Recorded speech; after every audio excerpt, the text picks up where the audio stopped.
right. Well, it is. Hold on a minute. I gotta clean this lens here a bit. There we go. It is 4:30 a.m. Rocky, Rocky here is eating his breakfast. He's still got his red bandage on. He does. Uh, anyway, I'm going to tell you a story now of something that happened when I worked for the auctioneer.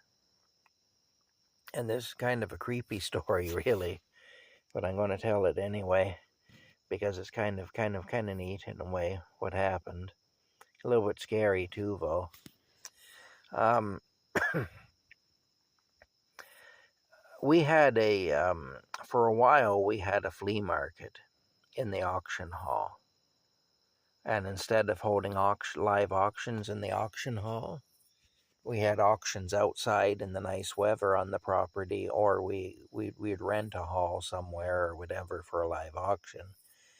But in the hall itself, we converted that into a flea market, and we sold things out of there. We sold, you know, things that we had taken from estates and from bankrupted businesses and so on, and we'd sell the stuff in there. Anyway, I'll tell you this story. This is quite a thing. We had an old soda fountain, an old Coca-Cola soda fountain, like the type that was the type that you'd see in a restaurant or at a soda fountain in a department store or a drugstore or whatever, with the taps. I remember the old soda fountains with the taps on them, and the person working there would pull you a soda basically with these taps and so on. The soda jerk, they called them a soda jerk back then because they'd jerk on the thing or whatever to draw the soda up from the holding tanks, from the individual tanks. Anyway, here's the thing. Actually, the tanks are like the one over on my counter there. You see there's a bunch of dishes and a fry pan on it. That stainless steel tank that I use as a water tank now, I put a tap in it. They were like that, basically, when they'd be full of soda. But anyway, we had an old-fashioned soda fountain that would connect to those kinds of tanks. And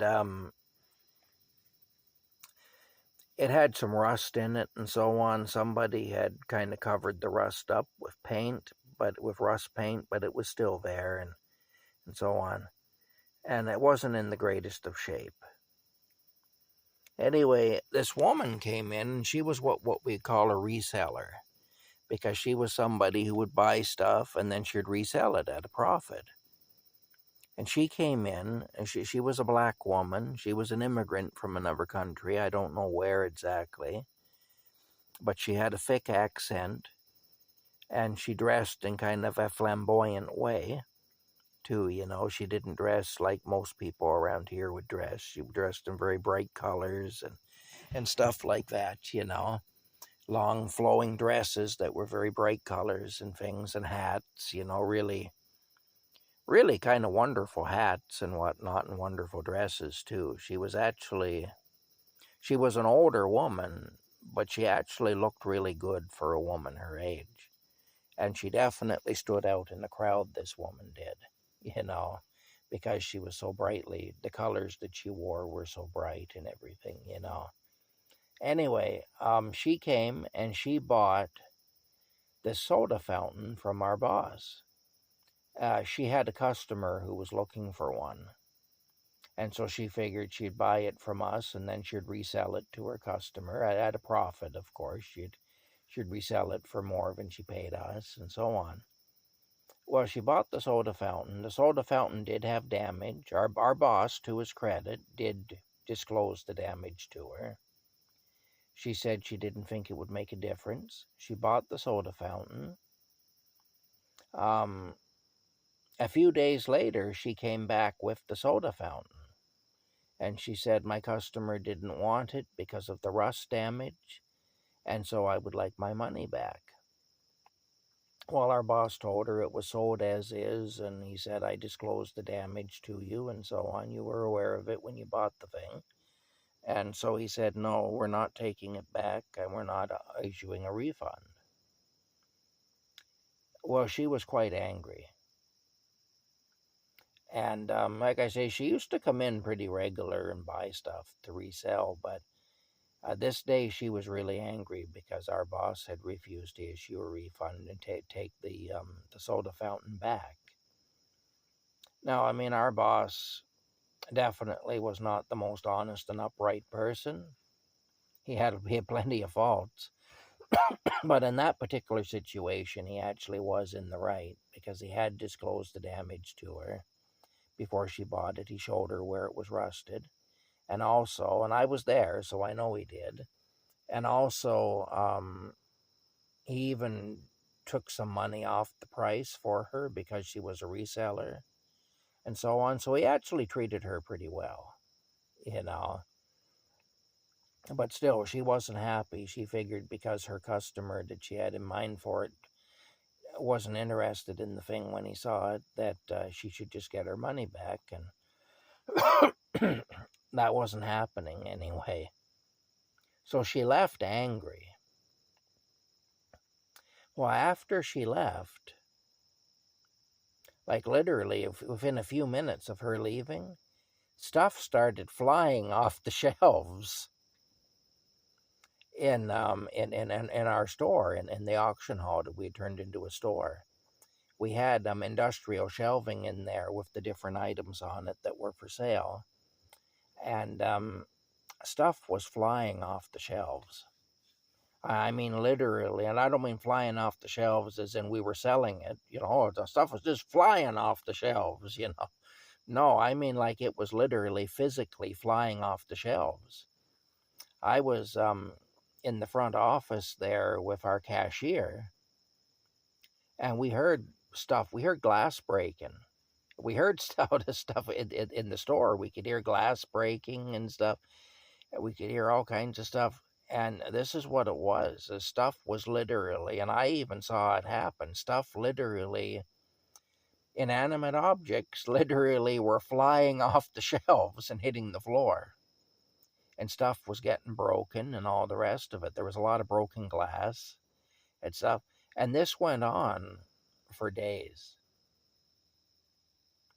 It did. And it was like constantly stuff was flying off the shelves and breaking.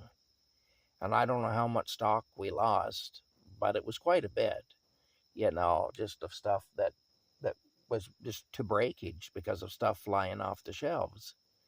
Well, I was doing some work outside because we had tables outside that were full, that had things on them for sale too. And we also had totes, you know, big plastic totes full of things under the tables and so on.